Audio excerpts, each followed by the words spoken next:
Hello and welcome, everyone. My name is Dane Menke. I am the Digital Marketing Manager here at REGENESIS and Land Science. Before we get started, I have just a few administrative items to cover. Since we're trying to keep this under an hour, today's presentation will be conducted with the audience audio settings on mute.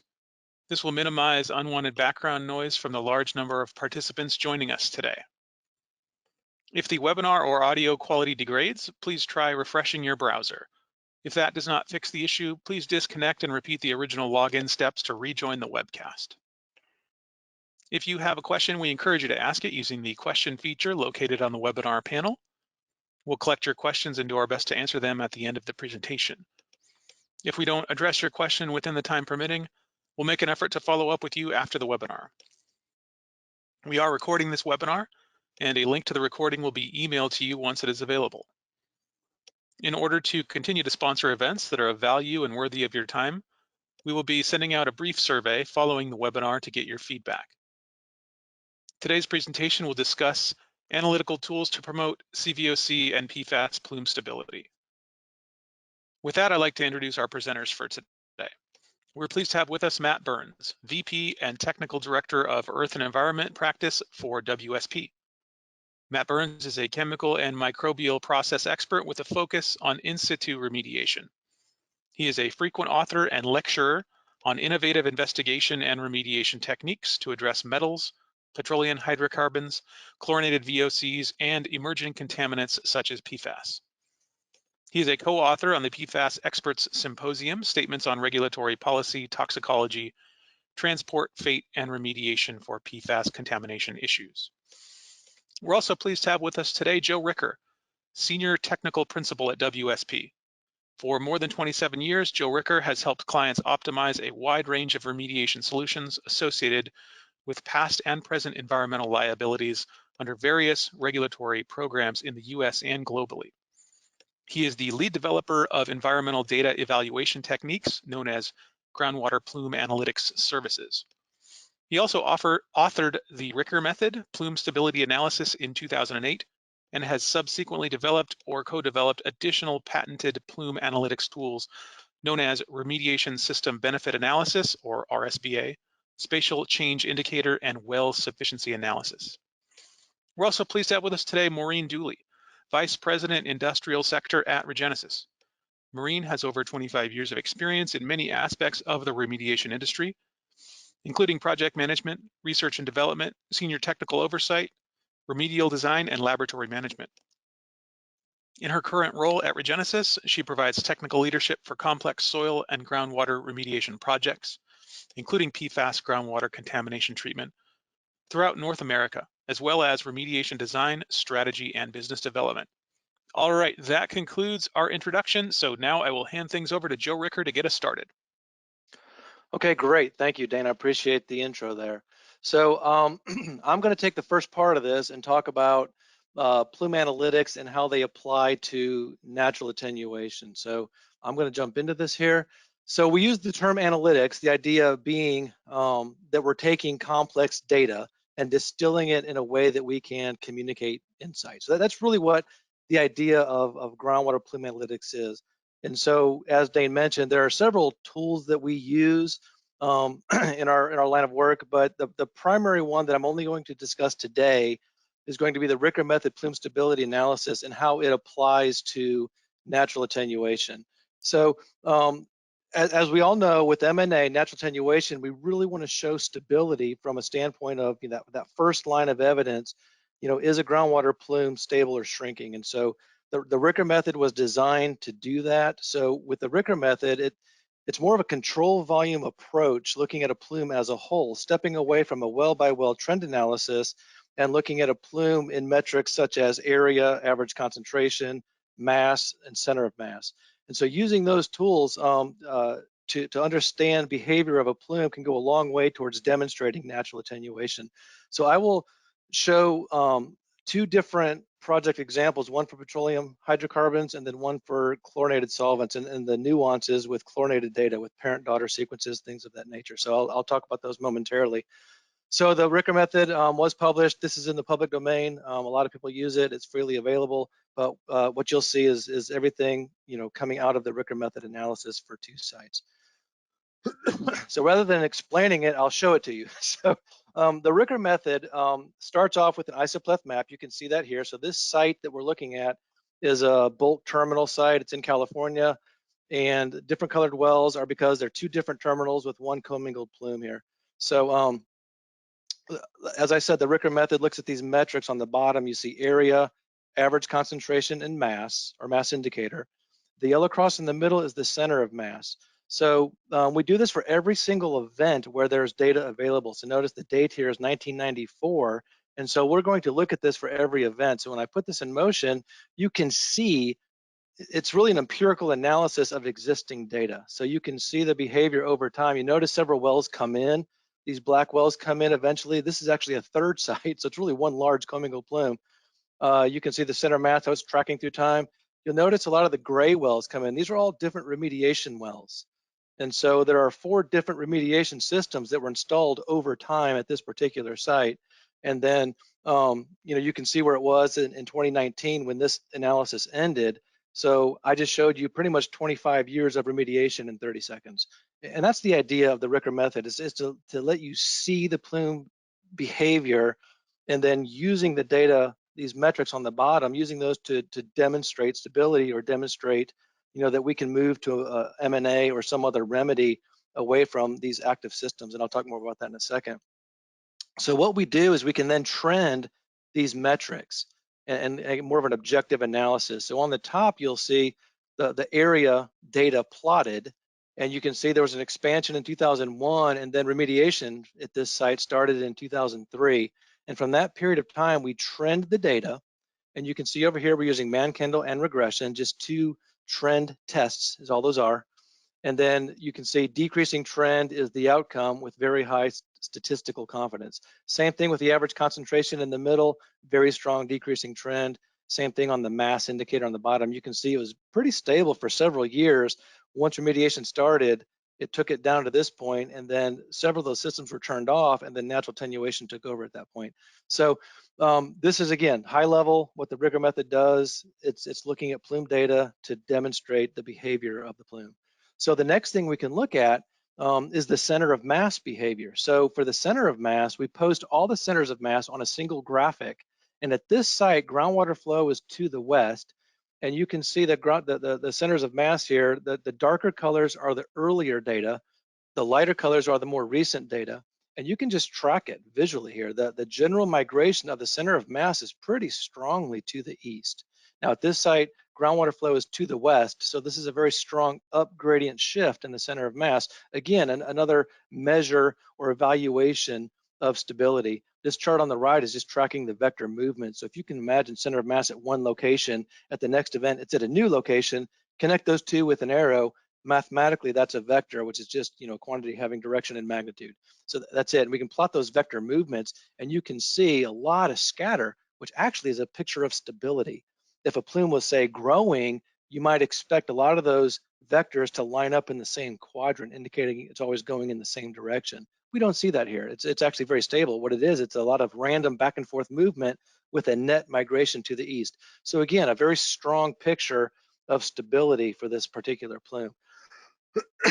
So one thing I want to also highlight here, exact same plume I just showed you, but I'm going to overlay where those 4 remediation systems were installed at this particular site. And you can see wells get added inside this particular window. So I'm going to focus on this dual phase extraction system here. Wells get added, a second set of wells gets added up here, and then it's going to continue for some period of time. And you'll notice here in a few seconds, so right there in 2011, several dual phase extraction wells were installed in that window. Let's say I want to understand behavior just inside that particular window. It doesn't have to be active remediation even. It could be an in situ remedy. It could be maybe you're injecting ORC or persulfox or Regenox or some type of in situ remedy in just a small portion of your plume, and you want to evaluate behavior just inside that small portion. Well, we can do that here. And so if I click on this window, I can dive in and look at the behavior just inside that window. And you can see, in the early data, there were no wells in there, a first expansion, a second expansion, and then a very strong decrease through time. Kind of zoom in on that. You can see during that dual phase extraction operation, system was turned off, natural attenuation took over, there's no rebound. But being able to show this, even in a small portion of the plume, can be very strong. So coming back to this, you can look at any one of these windows. As you might expect, they should look different. So this one had SVE and O2 injection. Click on that. Just, I want to highlight here that it looks different. Parts of a plume look different. Things happen. Some wells go up, some go down. And by the way, that's the importance of looking at a plume as a whole and a control volume.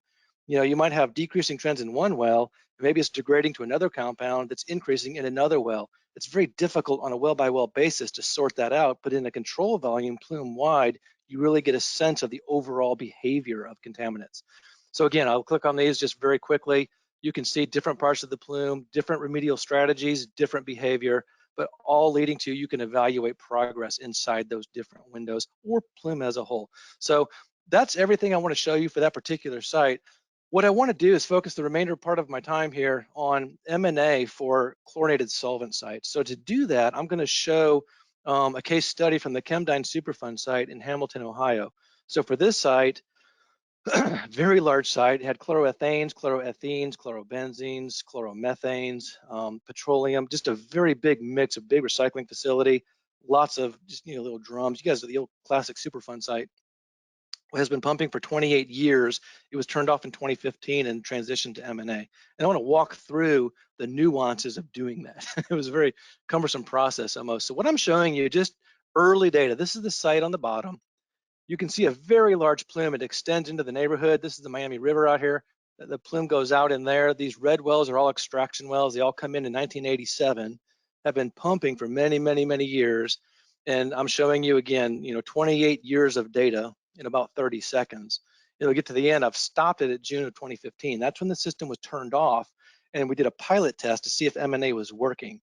So I'm going to pause here real quick and take a kind of go left here to talk about with chlorinated data where you have parent compounds that degrade to daughter compounds.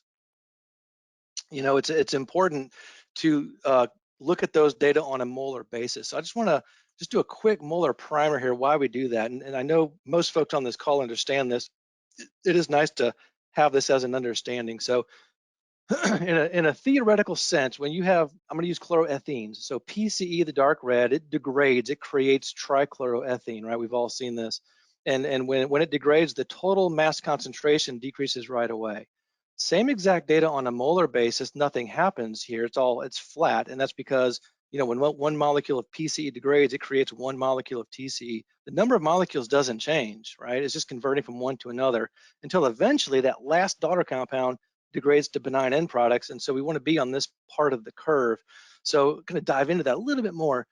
We've all seen this decay sequence. You know, PCE degrades to TCE, which degrades to DCE. Actually, any one of three isomers of DCE, but predominantly cis-1,2 DCE, which degrades to vinyl chloride. We've all seen this graphic. I like to picture it with hamburgers. I'm just a very graphical, visual person. It's easy for me to understand things. I like to picture PCE as a 4-patty hamburger, kind of that Sasquatch burger. It's heavy. It's got 4 patties on it. And let's say, you know, to follow the analogy here, you know, to get to a TCE burger, if I take 1 patty away, replace it with a lettuce leaf, you know, it's kind of synonymous here, right? So it's lighter, but the number's the same. And let's say that same thing converts to a DCE burger. This is 2 patties, and same thing down to a quarter pounder would be like a vinyl chloride. And you can see, you know, the number of burgers is the same, but the weights are different. And that's what I want to visualize here. So if you can imagine, I've got a tray of hamburgers. You know, in one hand is the 4-patty Sasquatch burgers. I got 10 of them. In the other hand, I've got a tray of quarter pounders. The number of burgers is the same, right? But the weight is a whole lot different. And it's the same thing with chlorinated site data. Let's say I've got a site that's all PCE, right? And over time, it all degrades to vinyl chloride. Well, at the end of the day, it's a lot lighter. My total concentration goes from 10 milligrams per liter to 3.8 milligrams per liter. So the total concentration is a lot lower, but the number is the same. You know, the number of molecules, all the PCE molecules converted to vinyl chloride molecules. So all I've done at this point is taken a lot of bad stuff and converted it to a lot of really bad stuff, right? There's been nothing really happened, just converted to something else. So to follow this a little bit further, let's say we've got a site that's 400, you know, burgers is all PCE, and just to follow my logic here, let's say 25% of the site stays as PCE. Let's say 25% degrades to TCE. let's say 25% degrades all the way to cis-1,2 DCE, and 25% degrades all the way to vinyl chloride. At the end of the day, if we start and look at our our mass concentration, in the beginning, I'm at 66 micrograms per liter. Maybe 5-10 years later, I'm at 45 micrograms per liter. My total VOC concentration goes down. Yay, that's great, right? Well, not necessarily. The molar concentration is the same. You see why it's important. We want to be past that. We want our molar concentration to go down to truly unequivocally show that. So what I just showed you is kind of like this. My mass concentration is lower, molar concentration is the same. Where we want to be is out here, showing that decreasing molar data. And that's when we can unequivocally say that I have truly attenuation or degradation. So just kind of a quick side note there. Coming back to the site, I just showed you the total chloroethanes. Here's the data for the site, total chloroethanes. You can see back when pumping started in 1987. Typical pump and treat, right? It goes down very quickly and goes asymptotic for many, many years. Kind of zoom in on that, and we have this, which I can't believe the number of sites that are still like this. 10 years of nothing, just asymptotic nothingness. We eventually did this, shut the system off, and I'm going to talk more about the post-shutdown data here momentarily, but the idea is turning the system off and then letting natural attenuation take over for a chlorinated site. It's a little different. So what we're going to do is go through now the individual compounds. So PCE, I'm going to show you the Plume map data from June 2015 forward. So our pilot test ran from 2015 to 2018.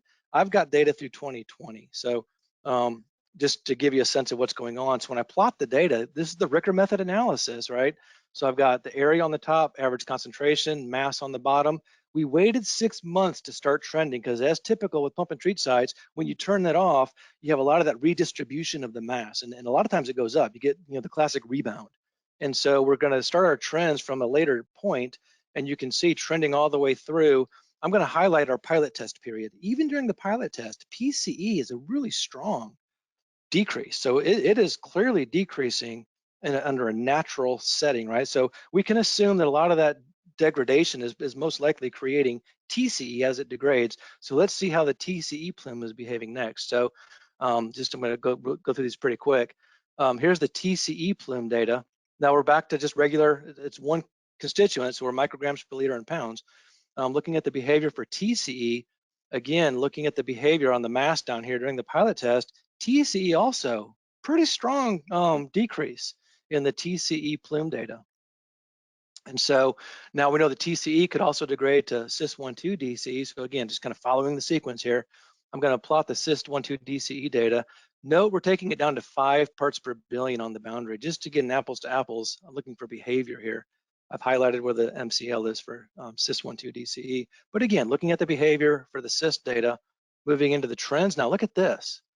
During the pilot test, it seemed pretty flat. Actually, it was slightly increasing. So this is where some of the experts from the regulatory side were like, hey, I wonder if we have some stall going on. Do we have, stalling at daughter compounds? And so I'm going to address that and show you that it's not stall.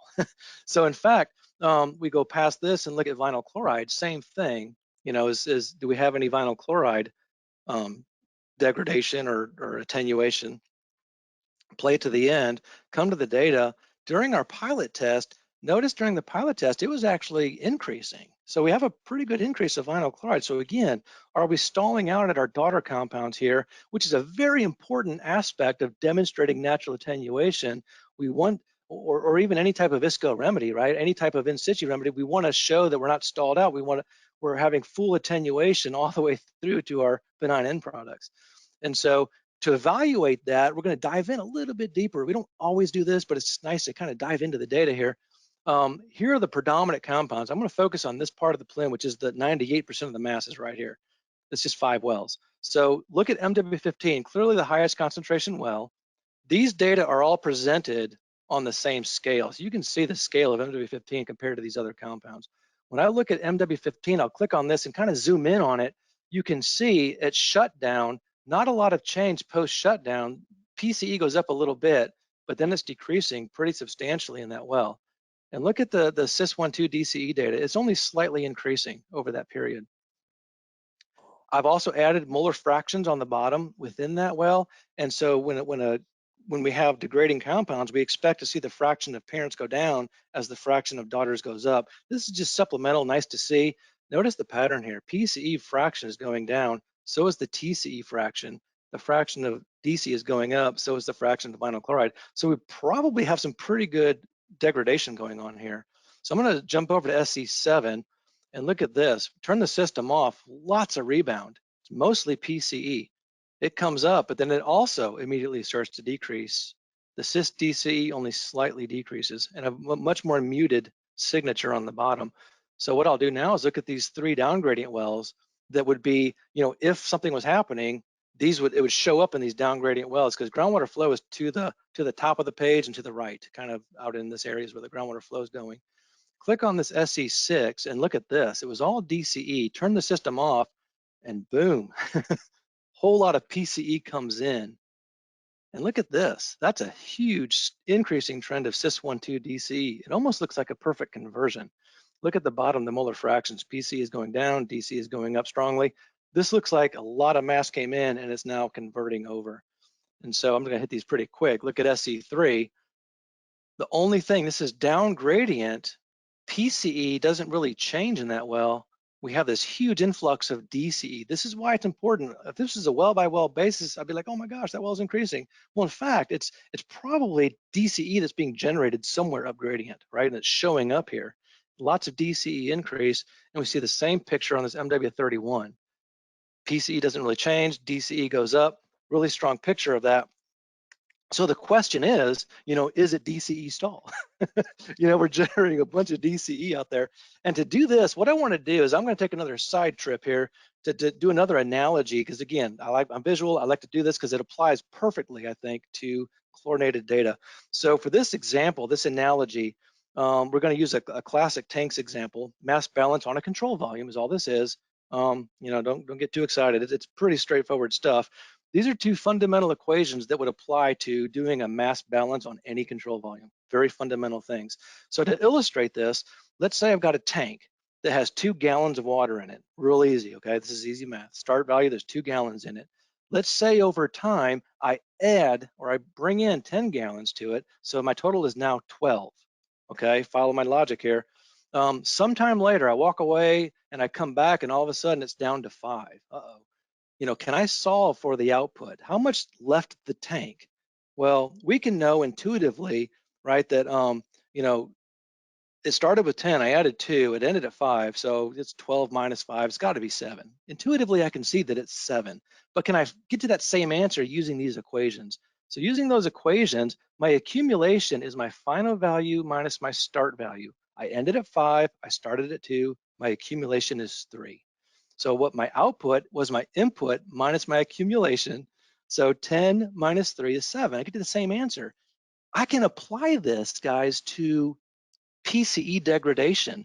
Now it's a system of tanks. Remember, 1 molecule of PCE, when it degrades, it shows up as 1 molecule of TCE.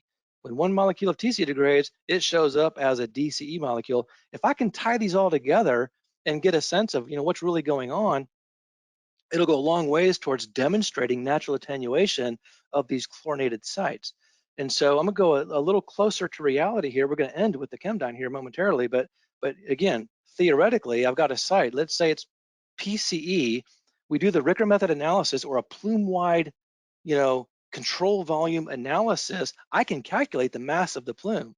So my initial plume mass, say in this example, is 20 moles. That's the total mass of that plume. Come back, 5 years later, the volume or the mass is 10. So the mass, the total plume mass went down, right? Pretty easy to see. That's my start value, final value. Use those same equations I just presented. What's my accumulation over that period? Well, it's final minus start. 10 minus 20 is negative 10. So my accumulation is negative 10. So what's my output? I'm going to use now, instead of output, I'm going to use the term here D to represent decay. So really, in our world, decay and attenuation for this example are synonymous. What's the attenuation rate? What's the decay rate? What's leaving this box? So my decay, again, is input minus accumulation. I'm going to assume 0 input here. My accumulation is negative 10, so 0 minus negative 10 is 10. So it's easy enough. I lost 10 moles. Well, guess what? That 10 moles shows up as 10 moles of TCE, right? That's the input to TCE. Follow through the logic here. Final minus start, I'm at 24, I started at 32. So my accumulation here is -8. Follow the same equations, 10 minus -8 here, I have a net decay of 18. So through PCE and TCE degradation, I have a net decay of 18 moles per year. What that means is I am generating 18 moles per year of DCE. So let's look at the accumulation of DCE. Again, final minus start, but look at this. That plume went up, it increased. It went up by 10 moles. My accumulation is final minus start, 50 minus 40 is 10. So this one, accumulated by 10. However, sometimes I don't think we account for this. We're generating 18. So the net decay is 18 minus 10 is 8. So even though it's accumulating, it's not stalled. It still has a net decay of 8. In order for this to be stalled, this output would have to be 0 or negative. Okay, so just by mass balance, that tells us that. So now just to carry this to the end here, 8 moles per year of vinyl chloride, this one's also increasing only by 1. So, but 8 minus 1 is a 7. I have a net decay of 7 throughout this whole series. So let's jump back now to the ChemDyn site. I've got the total chloroethanes plume now, right? I've already shown you the 4 individuals, PCE down to vinyl chloride. And so we let this one play out, and now we're going to go to the mass data for this plume. So I'm showing it to you slightly different. The yellow goldenrod background is the total moles of the plume, and I'm showing you the individual plume makeup. So the PCE is dark red, the TCE plume, these are all the contributors to that plume. So I'm going to walk through that little analogy I just did. I'm going to walk through those to come up with the net attenuation rates for the site. So first thing we want to do is get the accumulation rate. So the red is the PCE, and we just do a regression on that, again, from December 2015 all the way through June of 2018. That's our pilot test period. You can see instead of a final value minus a start value, we get to that rate by putting a regression line on those data, and I have an attenuation rate. This is a true attenuation rate of minus 4.6 moles per year. That's also my accumulation rate. So I'm going to just populate this table down here, drop in minus 4.63 moles per year. So my attenuation rate, remember, if I assume 0 to start, 0 minus a negative 4.63, I have a net decay of PCE of 4.63 moles per year. That's my attenuation rate or my decay rate. So what that means is I'm generating 4.6 moles per year of TCE, right? So let's go to the TCE data and let's see what the rate on that one is. Well, it's also decreasing, has an accumulation of minus 2.81 moles per year. I'll populate the table here with it. And so to come up with the net TCE attenuation rate, I take the input, 4.63, minus the accumulation rate, I get a net decay of 7.44. So again, for ChemDyn, through TCE, I have an attenuation rate of 7.4 moles per year. So in reality, what that means is I'm generating 7.4 moles per year of DCE. Okay, so let's look at the DCE data. Look at the accumulation rate of DCE. Like I said, it's positive, it's growing, it's accumulating, right? And it has a positive accumulation rate. And again, some of the concerns was we're stalled at DCE because we're accumulating at 0.7 moles per year. But what was not accounted for, my goodness, we're creating 7.4 moles per year is coming in. We're only seeing 0.7. So the net difference, right? The input is 7.4 minus the 0.7. Our net attenuation rate is actually 6.7 moles per year. Really strong. That's a pretty strong statement to say that my DCE is actually decaying at 7 moles per year. You know, it's not growing, it's decaying. In fact, so we go to look at the vinyl chloride data. It is also positive. It has an accumulation rate of 0.75 moles per year. And so we're generating 6.7 moles per year of vinyl chloride. Walk through the math here. Our net decay through vinyl chloride is 5.98 moles per year. And so in fact, add these up, it should match the net decay of the total VOC's plume, right? This mass balance, it should match this, and they do. So, you know, we don't have stall here. We actually have a pretty strong decay. The entire plume is 45 moles. Through 3 years, we're at minus 6 moles per year. That's a pretty stout attenuation rate. On a molar basis, absolute decreasing, absolute evidence that this plume is not only stable, it is decreasing, degrading quite readily under natural conditions. So again, accumulation doesn't necessarily mean stall. Gotta keep that point out for these chlorinated sites where we have, or for that matter, any parent-daughter sequence site.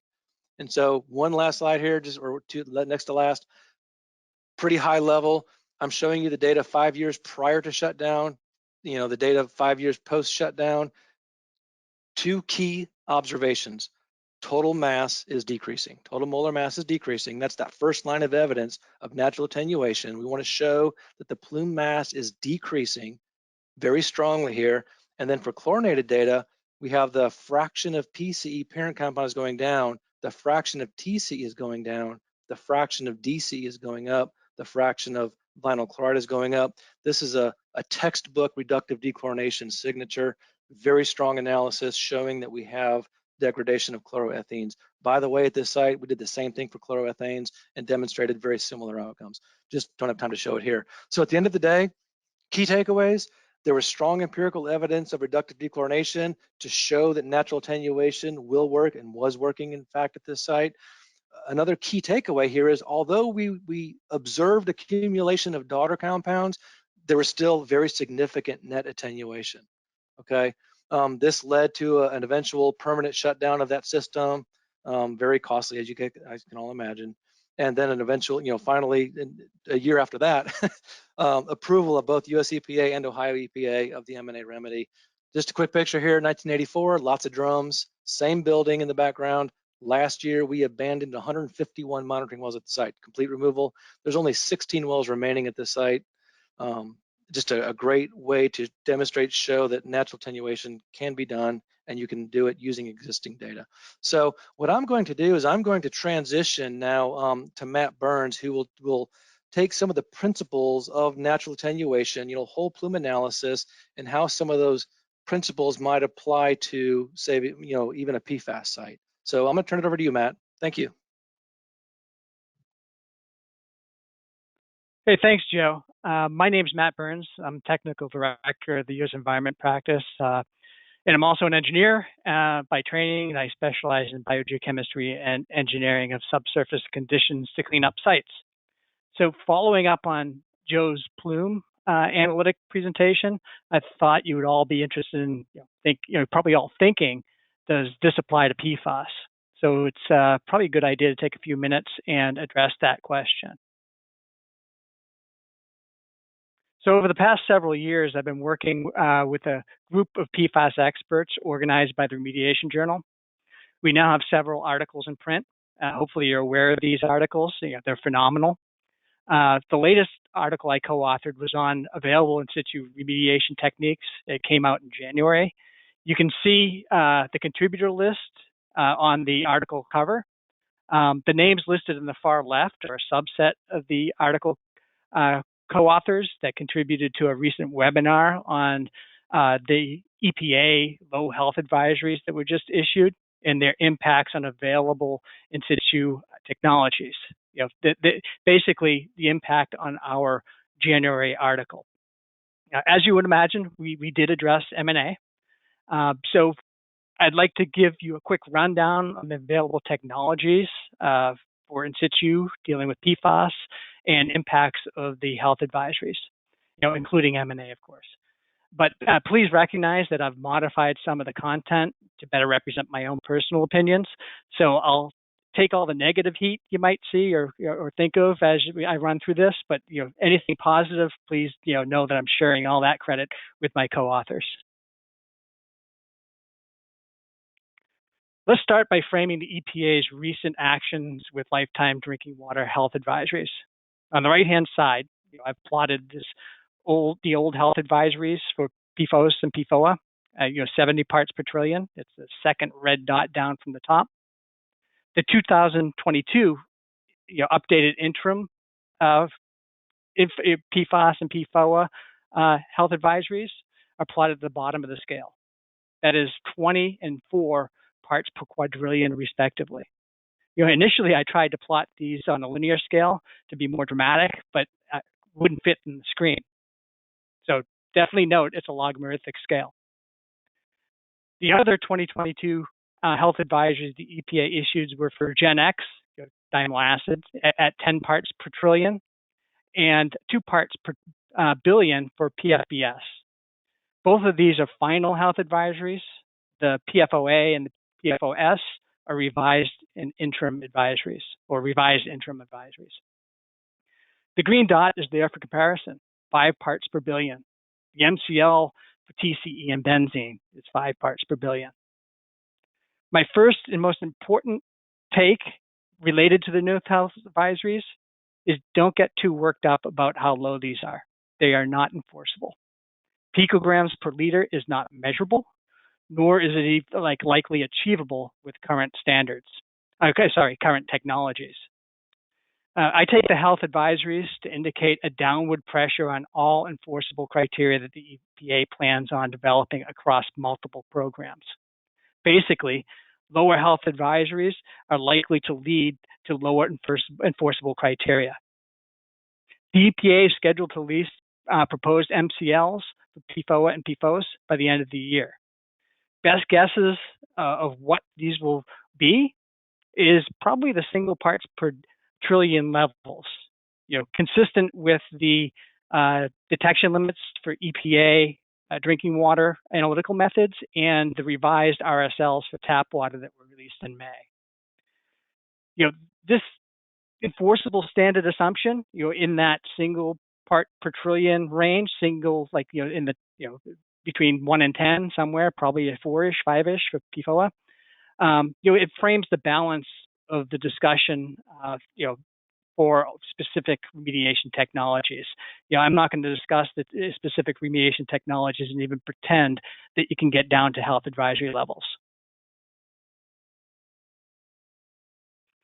Before diving into each of the technology categories, there are some general considerations that lower enforceable criteria will have across all remediation technologies.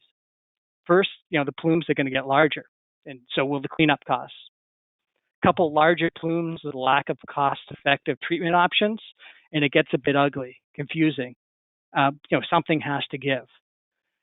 Because of this quandary, the 2019 PFAS Experts Symposium article called for a paradigm shift towards receptor protection rather than broad-scale groundwater aquifer restoration. As a result of the likely lower enforceable criteria, more detailed conceptual models will be needed. The number and complexity of sources, flow paths, receptors that were not significant previously, they're under previously considered enforceable criteria, based on that 70 parts per trillion-ish level. They might now be significant. Background concentrations, forensics, become more financially actionable investigation drivers. Unfortunately, detailed and extended investigations may become a tactic to avoid implementing current, inefficient, costly groundwater restoration remediation activities. In anticipation that better options, might be, available in the future, or maybe even a paradigm shift that I mentioned a couple seconds ago will be available in the future. Addressing source areas might also be de-emphasized. What I mean by this is that efficient source area remediation typically involves addressing only areas where contaminants are present at concentrations greater than the natural assimilative capacity of the aquifer. With low criteria and no degradation, natural assimilative capacity is greatly limited. The question will be asked is, how much impact could a PFAS source treatment area really have on achieving compliance over a typical planning horizon of, say, 20 to 30 years? In most cases, probably very little. With discounting, benefits that won't be realized until the distant future aren't economically viable. Spend at the plume boundary along the receptor flow paths are likely to return better value. Of course, this is a generality. Site-specific drivers may necessitate source treatment, or perhaps the definition of sources will be narrowed for PFAS to those that lead to potentially complete exposure pathways. Before I shift to the specific technologies, I should point out that none of the in situ technologies that I'll be discussing are destructive. At best, the contaminants are held in place, but subject to future mobilization. But with proper planning, the risk of mobilization can be mitigated. But lower enforceable standards may mean that leachate coming from a soil treatment or bleed coming from an in situ treatment may be significant, perhaps even causing increased performance monitoring to figure that out.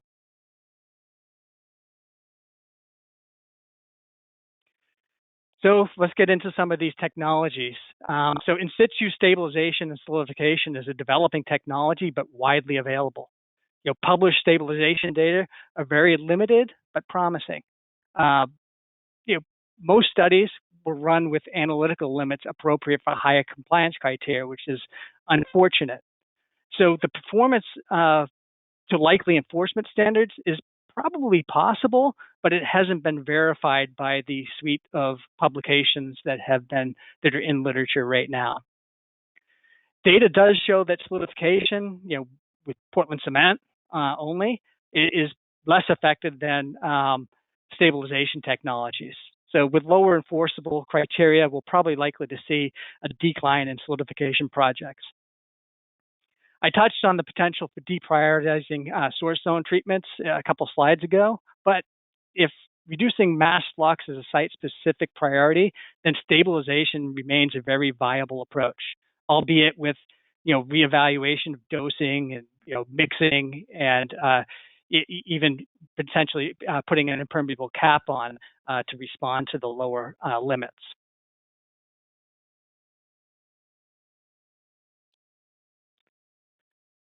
So hydrocolloidal activated carbon is the default technology to address PFAS-affected groundwater. At least 20 applications have been made specifically for PFAS, and hundreds of applications have been made with this technology to address other organic contaminants. Maureen Dooley is going to touch on these, or at least a specific example of a PFAS PlumeStop application in a case study in about 2 minutes. So there are several peer-reviewed studies available for this technology going back at least 6 years.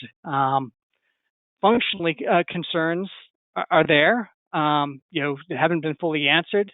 Things like competitive desorption, long-term lifespan. How stable is it going to be as it ages?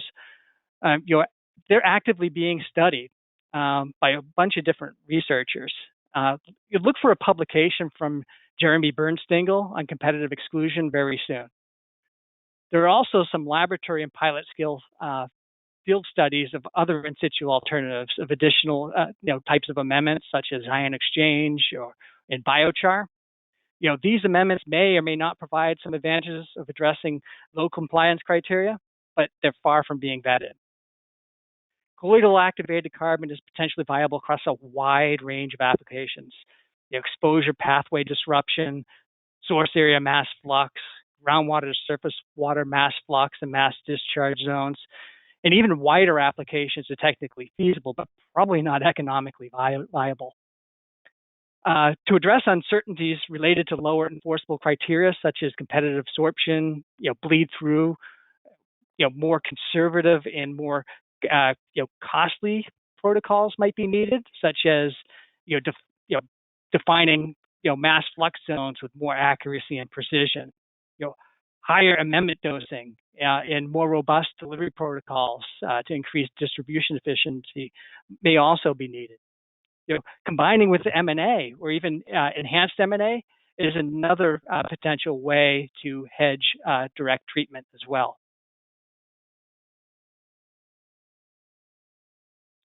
So we made it to the slide of interest.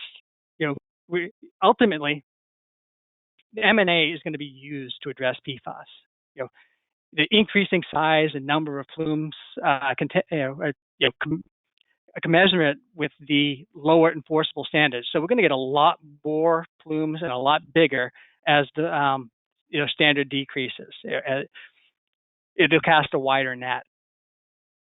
Available treatment alternatives and the economics are going to necessitate that M&A, as at least a component of remedial action plans, is going to have to happen. This is in line with the paradigm shift towards receptor protection rather than broad-scale groundwater aquifer restoration, that I mentioned earlier. Also, previous classes of contaminants that were also once thought to be recalcitrant, by the way, using those as examples, M&A applications increased as fate and transport science matured. So fate and transport science for PFAS right now is very immature, but there might be some solutions here, and this is where we'll get into Plume Analytics and Plume Stability. M&A protocols are widely accepted for many contaminants, including where non-destructive pathways provide attenuation, right? So think about inorganics and radionuclides. Natural attenuation for those is widely accepted. Dispersion, dilution, and sorption do attenuate inorganics and radionuclides, and they also attenuate PFAS. As tools are needed to evaluate, and the tools that are needed to evaluate M&A, at least on a Plume stability basis, the primary line of evidence are now available, as Joe just showed you. The Plume Analytics are a great way of getting started down the M&A pathway.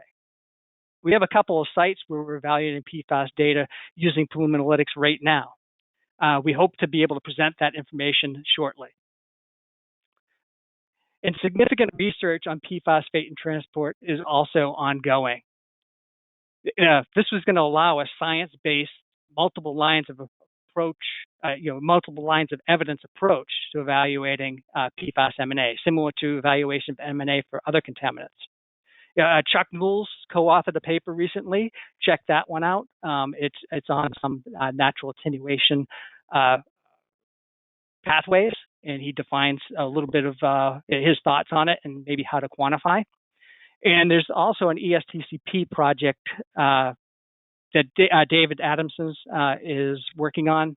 He's a PI, so that should be coming out hopefully shortly. But it's going to and provide some. Together, those two should provide a little bit more clarity on those secondary and tertiary lines of evidence for PFAS M&A. But until fate and transport science is better understood, there's going to be a fundamental lack of information to assess longevity of M&A. The black box Plume stability assessment is retrospective. This gap in knowledge may be addressable on an interim basis. Just going with that primary line, is it stable or isn't it? But you can address that with additional performance monitoring, and maybe a little bit more than what's typically applied to other M&A sites.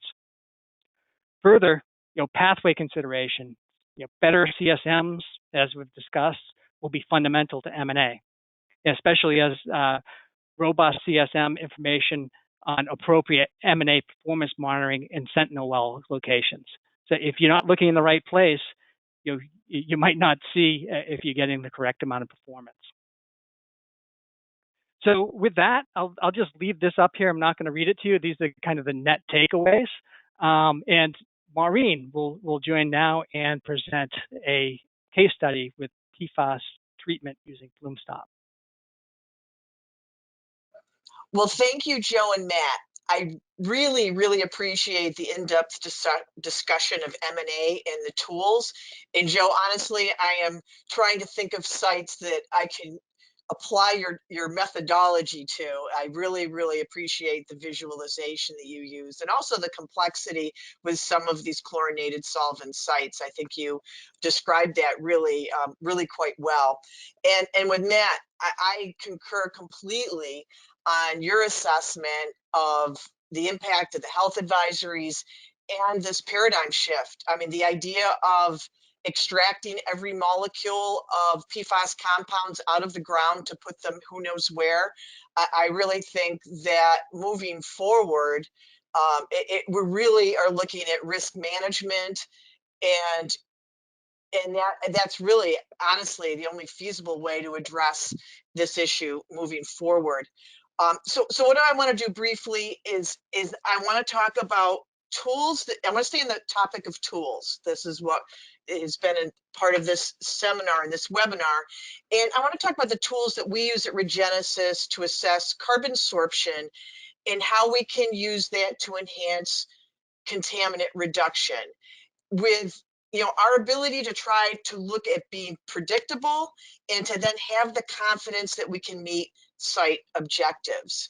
So as Matt has talked about, that natural attenuation and M&A is something that we have been using for a very long period of time, and Joe was showing how that was used in a chlorinated solvent site, and there's the applicability to PFAS compounds with focus on reduction of contaminant mobility and bioavailability. And when you're doing these assessments, what you're looking at are, the natural conditions. And if natural conditions are not sufficient, you can add reagents to change conditions, which may be to enhance degradation of compounds like chlorinated solvents, or to change contaminant mobility and bioavailability. And all of that factors in to creating a scenario where you can have reduced exposure, manage your risk as part of an M&A scenario. Matt had mentioned or referred to a paper by Dr. Newell on monitored natural attenuation. And in this paper talks about some of the guidance and information you may want to collect if that's a consideration for your particular site. So one thing that was mentioned was colloidal activated carbon, or as we refer to as PlumeStop, as a reagent that may be used to enhance sorption, and specifically for PFAS, but it's also used in chlorinated solvent sites. And so PlumeStop itself is an activated carbon particle that's been mined, that's been milled down to 1 to 2 microns, suspended, that allows us to inject this under low pressures to get widespread distribution, and in essence create this Brita filter underground. So, when we get started with this, this mode of action, particularly if we were looking at compounds like, say, chlorinated solvents, is we would apply the PlumeStop. And so the contaminant is going to sorb onto the sites, onto the PlumeStop particles that coat the sand. And in the picture on the left, that just shows the sand particle. And if you look at the scale, it's about 50 microns. So this great surface area that's created by the application of this colloidal carbon, it's really fantastic for microbial colonization. So if you have a degradable contaminant, microbes are going to colonize and degrade any of those sorbed contaminant, or in that microenvironment with the colloidal carbon. And that also allows you to clear off sites and recycle them, so there's additional sorption sites that are available for additional contaminant. And in this picture, you see the colloidal carbon coating the sand particle, and please note the 10 micron scale. So looking forward, can we model up front PRB performance, using something like a colloidal carbon? And the answer is yes. And I want to spend just a couple minutes on how we use this tool in a predictive way for how, when we're considering sites for PlumeStop application. And this is a model that was developed by Dr. Bernsteigel. And as Matt mentioned, there's some papers that will be coming out. And, just very, briefly, PlumeStop is a tool for engineering the KD in the subsurface. We're changing the FOC. And what happens as a result of that is you're going to change the equilibrium such that you have a reduction in dissolved phase. So if you have something that wants to sorb into this carbon, you have this equilibrium change such that, so you'll end up with a reduction in your contaminant concentration, and it'll be sorbed to the surface of the colloidal carbon. And you also are changing transport of these compounds because the retardation factor has changed. So by adjusting this factor, it also lends itself well to modeling. And so what we'll do with the PlumeStop is we'll use this internal model to look at PlumeStop, and we have very specific isotherm parameters that are input into the model to allow us to predict longevity of the PlumeStop dose, but also optimize the system to get a dose to meet the desired longevity. Now, just in full disclosure, I'm not getting into the weeds in this model because that certainly is way above my pay grade. But if anyone has questions and wants to get in depth, I can get you in touch with the people that work with us day in and day out and know the ins and outs of this. So just really honestly contact me directly. But ultimately what we have in our model, just showing it, in big picture, is this is for a long-term prediction model. We're going to look at competitive sorption and degradation if applicable. So those sites where you have VOCs and PFAS, you can look at what the predicted performance of this barrier will be over the long term. And we're also looking at very specific site conditions, mass flux, thickness, barrier, and time factor. But let's just look at some pictures and examples of where this has been used. So the first site, I just want to talk about a combined technology for a PRB where we co-applied our colloidal activated carbon and also our colloidal sulfidated zero valent iron. For this particular example, we were looking at TCE and DCE. We had 200 foot per day groundwater velocity, and we had some assumptions where in this model, we assumed no biodegradation at all, so just sorption. And what's critical for this site, this is a property that needed to be remediated within a 2-year time frame. So you have a pretty extensive plume, and the green lines represent the barriers that are the colloidal carbon and the colloidal sulfidated ZVI, and they're about 60 feet apart. And so the model that was used, we used our predictive plume force model, and what you see on the left is concentration and then distance in feet on the x-axis. And so here are the individual barriers roughly 60 feet apart. And this is at the onset of the application. This is the prediction after a half of year as clean water is starting to move through this barrier.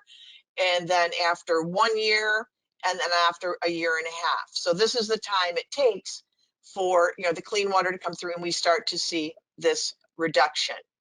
So what did we see in real time? So in real time, these are the results from a series of different barriers where the wells are roughly 15 feet down gradient. And you see a very rapid reduction due to the application of the colloidal carbon of all of the compounds, which include PCE, TCE, cis, and vinyl, and the generation of ethane, which is a result of the abiotic destruction from the SMZVI. So Joe, in this case, we saw the final degradation product. So that allows us to know and understand that we were getting complete destruction of the chlorinated solvents. And, what is the role of the colloidal carbon? This is another opportunity where we use this model to see what the impact of including colloidal carbon versus not, where on the left we see the application, the predicted results of a barrier with PlumeStop, electron donor, and ZVI versus just electron donor and ZVI. And here you see the generation of the different biodegradation products. And I think Joe went into a lot of great detail on how that works and the impact in looking at MNA. Here, by including the colloidal carbon, a lot of that activity is happening in that zone, in that micro zone of sorbed contaminants. So we really don't see that, in the groundwater or in the aqueous phase. And then finally, we also use this model to look at the potential and feasibility of using PlumeStop to address PFAS compounds. And this is an example of a site, the Grayling site, that we've presented on it in the past, but just showing some of the model, what's the predictability? We have our PlumeStop barrier. In essence, on the other end, everything is coming out at non-detect. And looking at the multiple scenarios, we were able to demonstrate that we would have treatment for up to 75 years. Other sites, this is a site that we have really the most data on, and these are the types of results that we can get where we're almost 6, almost 7 years out where we've been to non-detect. And this site has also gone through modeling to look at what the potential is through third party, and that also corresponded with the type of information we generated where you can see decades of treatment.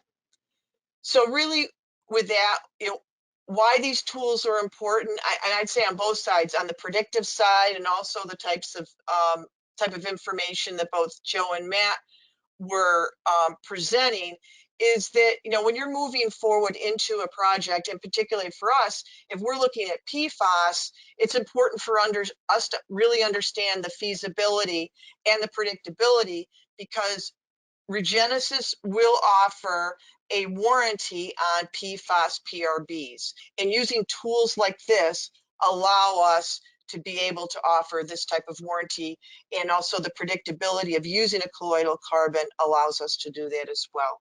So with that, I'm happy to close and take any questions. All right, thank you very much, Maureen. So yes, as Maureen mentioned, that concludes the formal section of our presentation. So at this point, we'd like to shift into the question and answer portion of the webcast. Before we do this, we want to acknowledge we are running over the hour for this webinar. We don't want to cut short this really valuable information, and we do have some great questions. So thank you to those of you who are staying on with us. And if you do have to hop off, just know we will be sending out a link to the recording after the webinar. All right, so let's circle back to the questions here. We have a question here. This one's for Joe. Joe, the question is, what is the minimum number of data points or number of wells or sample events? Yeah, thank you, Dane. So that's a good question. So I get that question a lot.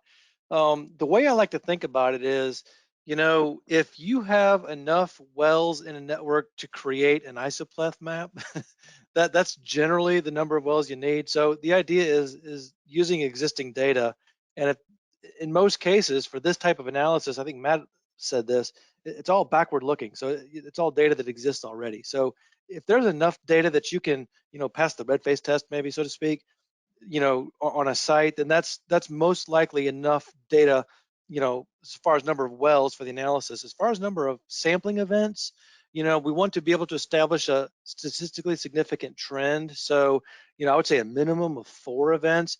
You know, we've written guidance for some states, and for example, in the state of Missouri, you know, we would recommend at least 8 events, at least quarterly, different in time. So, you know, to establish that statistically significant period for trending. So those are rules of thumb, nothing hard and fast. You can do it on one event, honestly.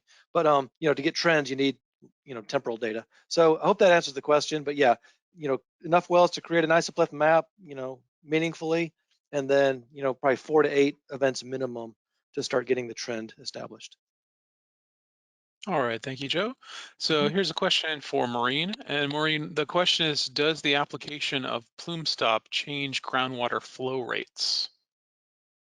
Thanks, Dane. No, that's a good question. So with the PlumeStop, when that's applied, that is not going to change the hydraulic conductivity. So this is going to be applied, coat the soil particles with something like a 10 micron coating. So that's not going to change groundwater flow dynamics at all. Okay, thanks, Maureen. We have another question here, and this one is for Matt. Matt, you mentioned a need for a paradigm shift away from groundwater restoration to focus on exposure pathway interruption. What happens if that accommodation is not made by regulators? That's a scary thought. So I think that leads to 2 undesirable, responses.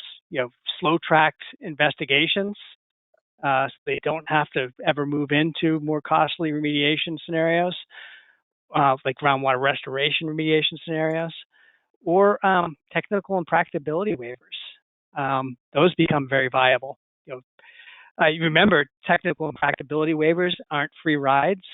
For example, TI waivers in CERCLA still require protection of receptors.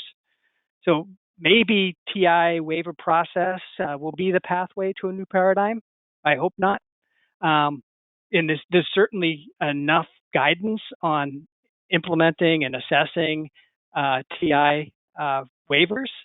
So I wouldn't be surprised if there is no accommodation made by regulators that you see an uptick or significant uptick in technical and practicability waivers for PFAS. Okay, thanks very much, Matt. So let's see here. We have some more questions. This one is for Joe, actually, is kind of two questions. How much does it cost? Two related questions here. How much does it cost? And is this a service WSP provides, or is it a software for sale? So, gosh, that's a loaded question. How much does it cost? So the two examples I presented, I think if I were to put cost on those, if I recall, those are probably going to be in the neighborhood of around 40,000. And, I will say on the one side, the first one with getting systems turned off, going to M&A, that was paid back in a year's time. So I would say that the analytical the analysis costs are about 40K probably on a typical site with lots of years of data, lots of wells, kind of like what I presented. As far as a service, so Rickert method itself is in the public domain. I know that folks can use it. It's published. That is available if anybody wants it. I can send you a copy of it, of the paper. So, but we've developed a service around it where we've written our own, proprietary software to do a lot of those analyses. And I think what you said, even in the beginning, Dane, there's a lot of other proprietary tools that we do on top of that. So I won't go into those, but it is a service we provide, I guess is the short answer to that, that WSP provides.